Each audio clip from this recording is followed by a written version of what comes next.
This is a story called "Working for Art," and it's a pretty darn symbolic story.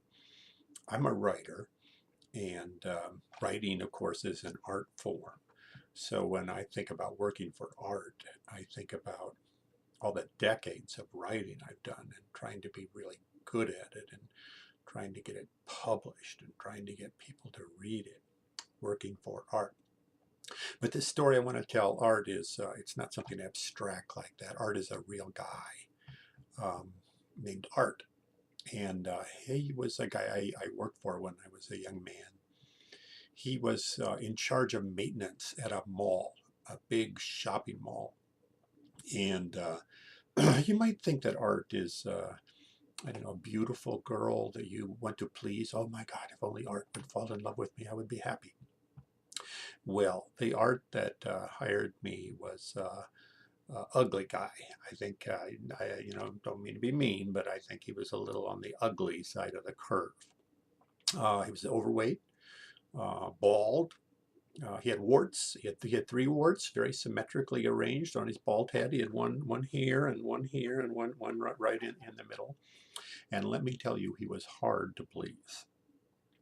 And I think you will find working for art that is always pretty much the case. Art is hard to please. And even if you are lucky enough to be hired, art remains skeptical of you and is already thinking about firing you. Well, one of my first jobs in the mall given to me by art was uh, there were plants inside the mall. They had those spiral staircases for people who don't like to take elevators. And on the landings were living plants in pots.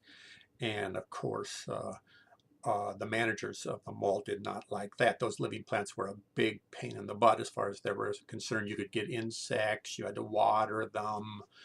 The plants died and looked unsightly, all kinds of problems with living things. And so, typical mall mentality, messy life should be replaced by plastic. So my job was to kill all those plants, dump out all the dirt, throw it away, and fill all those pots with perlite. I don't know if you know perlite. It's this little kind of white granular stuff that people put in potting soil. But in this case, there would be no soil at all. There would be nothing but perlite. And the plants, I would replace the living plants with plastic flowers. So that was my job. And I was doing my darndest. I was trying to do my job, and I accidentally dropped one of those pots full of dirt. Poof, fell all the way down. There was a woman down there, and I did not hit her. I did not hit her, but I came close enough to startle her and scare her. And of course, she went right to management and complained about me and tried to get me fired. And there's a lesson there for the artist. I think if you create art that actually affects someone, that has an impact, quite possibly you will irritate someone, and that someone will try to get you fired.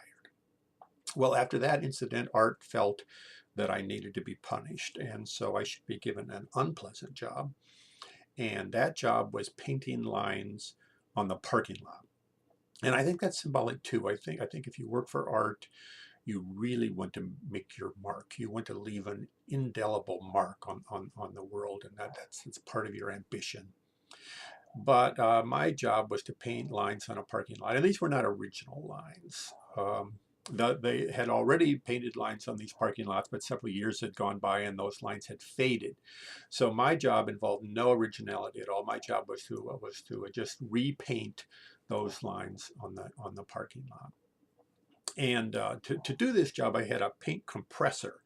It was sort of like a big lawnmower, big heavy thing. Um, and there was a squeeze handle. And I would line up my machine, loud, noisy, rumbling machine, and I would squeeze that, and the paint would come spraying out. And I would try as much as possible just to follow the line that was already there, that ghostly line that was already there. That's what art wanted me to do. And one problem, I guess I had two problems. One problem was, if any other cars, I mean, it's a mall, shoppers come with their cars, and boy, this thing emits big clouds of like yellow mist. It's paint. And boy, those shoppers, they did not want any yellow paint on their cars. So I had to come really early in the morning. As soon as the sun comes up, I'm out there painting lines before the customers start to arrive.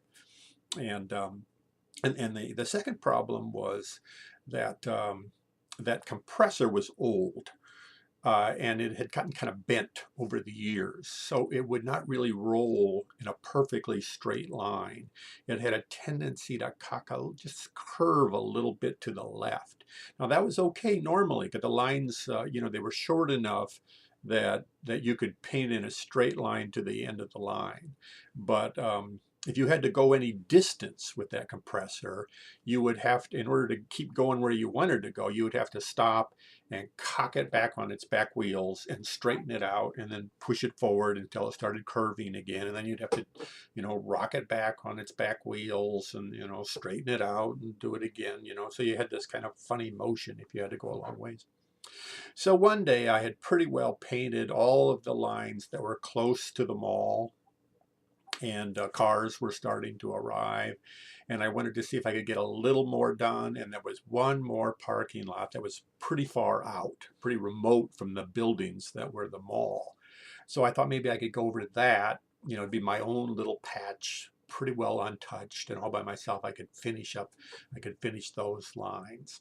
But in order to get there, I had to push my compressor, I don't know, 300 yards or something like that, maybe more than that, maybe 400 yards. So, I'm pushing it and rocking it back and pushing it and rocking it back till I finally get all the way over there to that empty parking lot. And I'm going to start painting lines again. Well, I look down and I see a strange thing. The paint is already coming out of the compressor. I am not squeezing the handle, but the paint is coming out of the, oh my God. And it sort of scares me, and I look and I notice the paint is coming back. It's all the way back by my shoe, and I think, oh my God. And I turn and I look around slowly. From the point where I started, that compressor turned itself on. I had not squeezed it. It just turned itself on. I don't know how. That entire way, all that rocking and straightening out, it was spraying paint, and I had never noticed it. So it's 300, 400 yards of crazy, zigzagging, yellow, fluorescent, indelible paint. I have indeed left my mark, but not the mark I intended. For the next half hour, mall managers and vice managers and assistant managers arrived, and every single one of them slammed on the brakes and got out of their cars, and they looked at that line. Oh my God. And then they would see me way back there, and I'd kind of, go like that. And finally I went indoors to see Art, and Art, of course, fired me instantly. I learned, I think, several things about that. One thing I learned, if you have a job that you hate, it's probably a good thing to get fired, because otherwise you might be working there 20 years later in a job that you hate. Think about that. The other thing I learned is in art, we really do need to leave our mark, our indelible mark. And no matter how we do that, it's a good thing. For a number of years, I would take people out to the parking lot and show it to them. My mark. My ugly, swirling, zigzagging mark. And you know what, when I think about it, I'm still working for art.